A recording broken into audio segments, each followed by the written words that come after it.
বনি ইসরায়েল পৃথিবীর ইতিহাসে এক নাফরমান ও অবাধ্য জাতি। আজ আমরা জানব বনি ইসরায়েলের এক সম্প্রদায় আসাবে সাবুত সম্পর্কে, সেই সম্প্রদায়ের কাহিনী যাদের মহান আল্লাহ তাদের লোভ, চাতুরি ও আল্লাহর আদেশ ভঙ্গের কারণে বানিয়ে দিয়েছিলেন লাঞ্ছিত বানর। প্রিয় দর্শক, এটি কোনো গল্প নয়, এটি একটি কোরআনের বাস্তব ঘটনা। আসুন শুনে নেই আসাবে সাবুত অথবা শনিবারের লোকদের কাহিনী।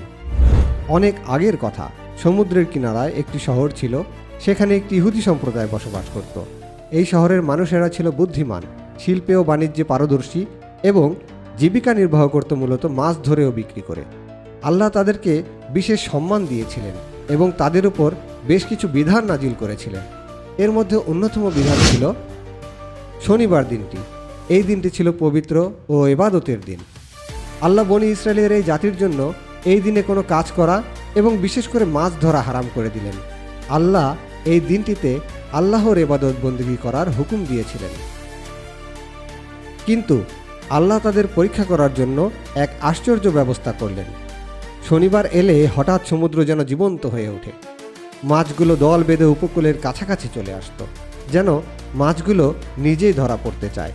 কিন্তু রবিবার থেকে শুক্রবার পর্যন্ত মাছ তেমন আর দেখাই যেত না। জাল ফেলে রাখলেও মাছ তেমন আর ধরা পড়ত না। এমন অবস্থা দেখে বনি ইসরায়েলের এই লোভী ও চতুর সম্প্রদায়ের মনে লোভ জাগল। তারা ভাবল, আল্লাহ তো বলেছেন শনিবার মাছ ধরো না, কিন্তু আমরা জালটা যদি আগের দিন ফেলে রাখি আর রবিবার তুলে নিয়ে আসি, তাহলে তো আর সরাসরি শনিবারে মাছ ধরছি না। যেহেতু এই সুযোগ আছে বলে তারা মনে করলো, তখন কিছু লোক আল্লাহর সাথে চালাকি শুরু করলো। তারা শুক্রবার জাল ফেলে রাখত আর রবিবার গিয়ে মাছ তুলে আনত। তাদের ধারণা ছিল, আমরা তো সরাসরি শনিবার শিকার করছি না, তাই আল্লাহর আদেশও ভাঙছি না। কিন্তু তারা বুঝতে পারেনি আল্লাহ কৌশল জানেন এবং ছলনাকারীদের সবচেয়ে বড় শাস্তি তিনিই দিয়ে থাকেন। তারা ধীরে ধীরে এই ছলছাতুরিকে নিয়মে পরিণত করল।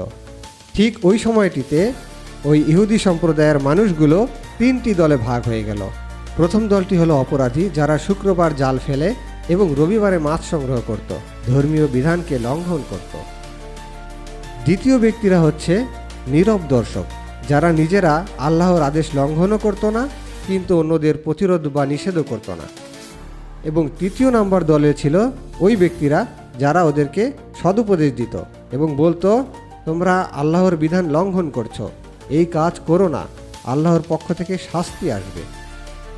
তখন এই সতর্কতার বাণী শুনে বাকি দুই দলের লোক বলতো, কেন তোমরা এমন লোকদের উপদেশ দিচ্ছ যাদের আল্লাহ নিজেই ধ্বংস করবেন? সতর্ককারীরা বলতো, আমরা বলি এ কারণেই যে যাতে তারা ফিরে আসে, অথবা অন্তত আমরা আল্লাহর দরবারে বলতে পারি আমরা নিষেধ করেছিলাম।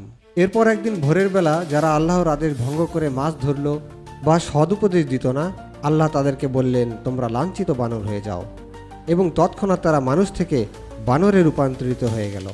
মুফাসসিরগণ বলেন, আল্লাহ তাদেরকে বাস্তবেই দেহগতভাবে বানর বানিয়ে দিয়েছিলেন, তবে তারা বংশ বিস্তারে সক্ষম ছিল না, কয়েকদিনের মধ্যেই মারা গিয়েছিল। কোরআনে তাদের বানর হওয়ার ব্যাপারে আল্লাহ তাআলা বলেন, আর যখন তারা সেই নিষেধাজ্ঞা অমান্য করল, তখন আমি তাদেরকে বললাম, তোমরা লাঞ্ছিত বানর হয়ে যাও। প্রিয় দর্শক, এই কাহিনী শুধু একটি জাতির শাস্তির গল্প নয়, এটি একটি জাগরণ। এটি শিক্ষা দেয় যে ধর্মীয় বিধানের সঙ্গে ছলচাতুরি করলে শেষ রক্ষা হয় না। নিষেধ করা এবং অন্যায় প্রতিরোধ করা ঈমানের অংশ। আল্লাহ ধৈর্য ধরেন, কিন্তু এক সময় তার পক্ষ থেকে শাস্তি আসে। এই ঘটনা থেকে আমরা কয়েকটি গুরুত্বপূর্ণ শিক্ষা পাই।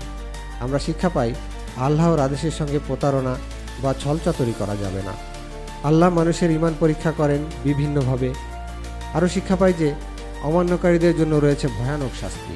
সমাজে যখন কেউ অন্যায় করে, তখন যারা সেটা থামায় না, তাদের প্রতিও শাস্তি আসতে পারে। আল্লাহর পথে ছলনা করে পার পাওয়া যাবে না। আল্লাহর সাথে ছলনা করলে তিনিও সেই ছলনা নস্যাৎ করার কৌশল জানেন। নিশ্চয়ই আল্লাহ মহাকৌশলী। প্রিয় দর্শক, আমাদের ভিডিওগুলো যদি আপনাদের ভালো লেগে থাকে, তাহলে আমাদের চ্যানেলটি সাবস্ক্রাইব করবেন এবং আমাদের পাশে থাকবেন। আসসালামু আলাইকুম।